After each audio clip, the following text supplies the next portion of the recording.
YouTube, what's new?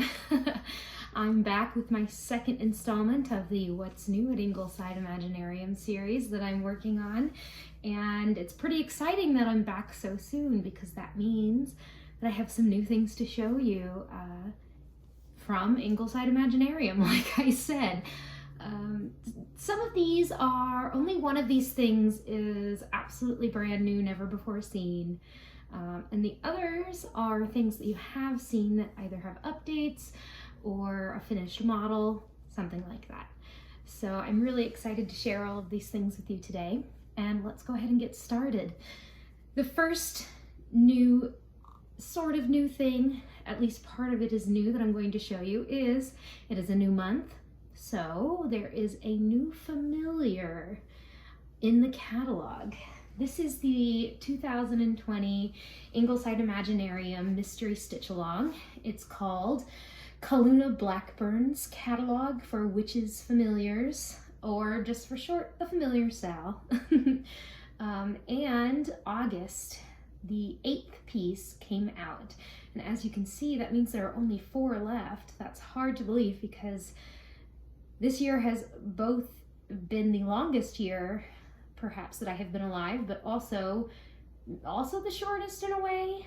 Time just feels like it doesn't mean anything anymore. But yes, let's talk about the August familiar, and that is this fellow down here reading a spell book. This is the Ratus familiar, who is based on a real rat. In particular, the domesticated rat specifically, which, yes, if you didn't know, you can have a rat for a pet. And rats actually make really good pets because they're very smart. They have empathy, they can recognize emotion, they can recognize faces, and a lot of people don't like rats because they think that they are dirty or carriers of disease, but within a domestic setting, rats are actually about as clean as a dog or cat is. So in real life, they make good pets, and what makes the Ratus familiar a good option for a familiar is because it is so smart. It makes a really good assistant for when you need an extra hand while doing rituals or spells or making potions. The Ratus familiars in the Brightburn lines have been trained, and how the intelligence of this strain of Ratus familiars has been worked on to allow them to recognize simple symbols and things. So the idea is, if you had your spell book and you put little symbols on certain pages that are commonly used, your Ratus familiar would be able to recognize it and with their nimble little paws kind of flick through the pages. Which rats in real life, you can teach them all kinds of tricks. Like, they're very smart. It's been shown, you know, rats are some of the only creatures that have been shown to help their fellow rats. And, you know, they do a lot of experiments on rats, behavioral experiments. And if they, for example, if they are given a reward for stopping another rat from like getting shocked or something, eventually they will do that without the need for a reward. So they recognize when other creatures are in pain, and they will tend to, even if there isn't anything in it for them, to help out their friends and neighbors. So yes, that is the Ratus familiar, and only 4 more, can you believe it? But it's looking really good. I'm excited, and people still seem to be enjoying it, so that's what's awesome.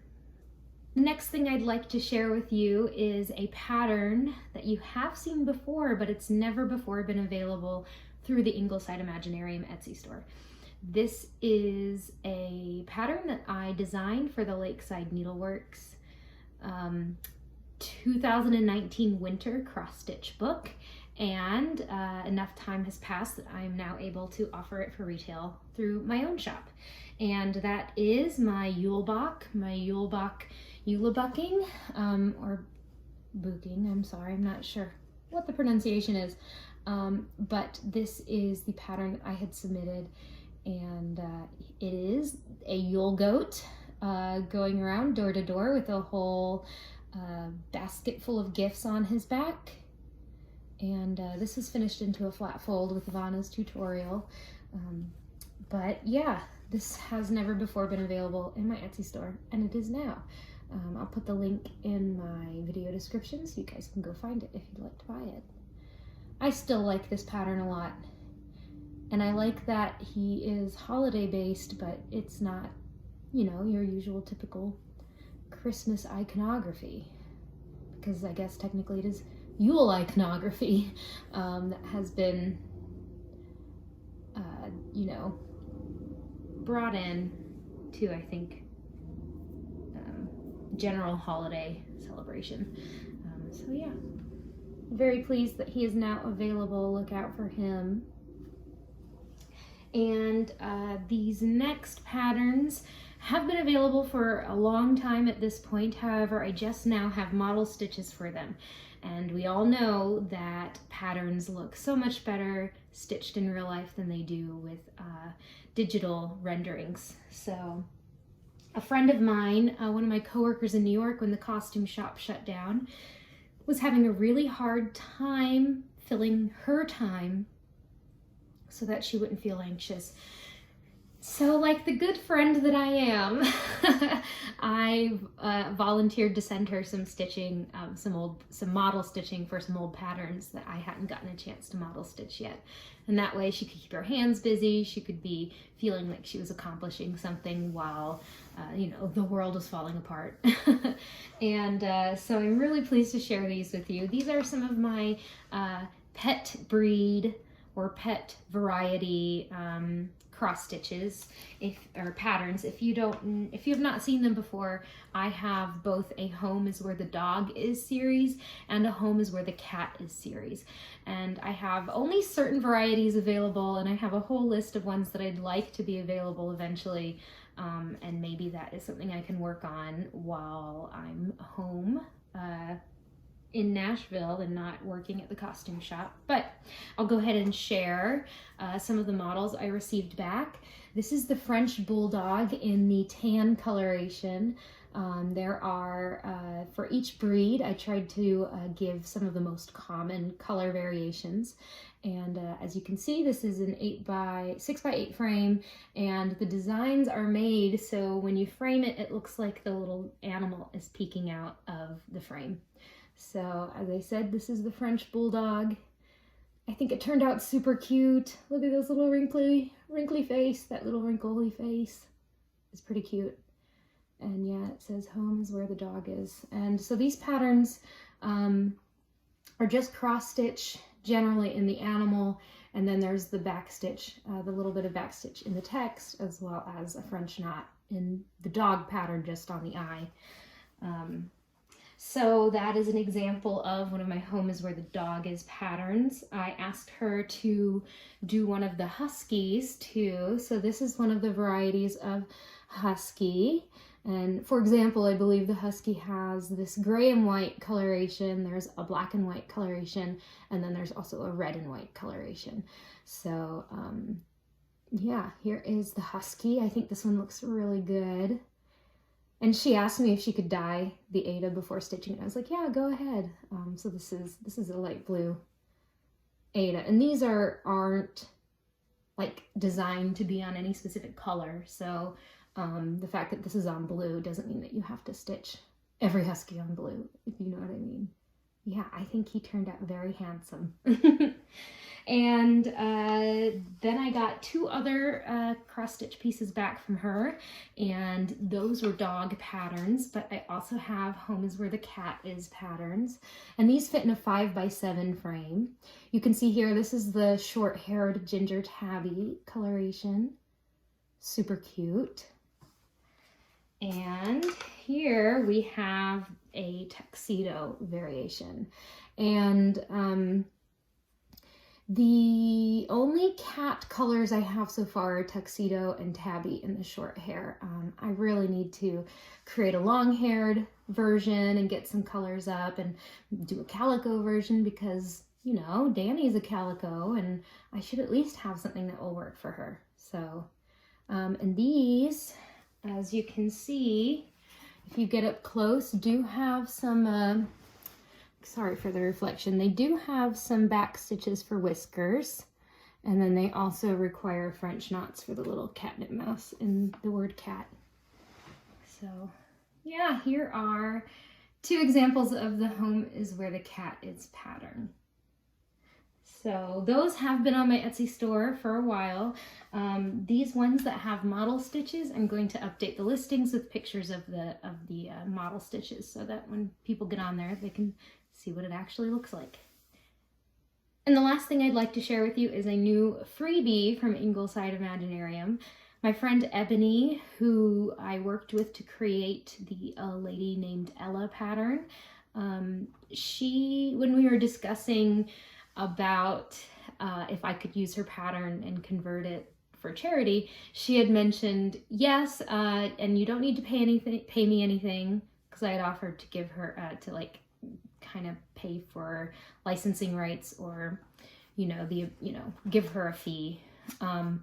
But she was like, I just one day would love to have some of your work. And so I was thinking about what I could stitch for her. And one of the things that she and I connected with was our love for the cartoon SpongeBob SquarePants. We could start quoting it to each other or like reenacting a scene together, and it would just make us giggle so hard. So that's a show that I always think of when I think of Ebony. And I decided that I would stitch her a SpongeBob quote, and this is one of my favorites. So this is now available on my Ingleside Freebies website. I will put the link in the video description. But as you can see, it says, "Is mayonnaise an instrument?" And this is a quote from Patrick the Starfish. Squidward tries starting a marching band, so that he can show up his rival, Squilliam, Fancy Pants. And he recruits all of the citizens of Bikini Bottom. Patrick plays the trombone, but Squidward asks if there's any questions, and Patrick asks, "Is mayonnaise an instrument?"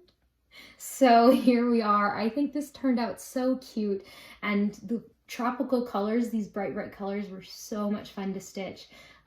When I looked into designing this pattern for this quote, because it's a Patrick Star quote, I wanted to include the starfish here at the top, and these flower seaweed motifs around the edge, the border.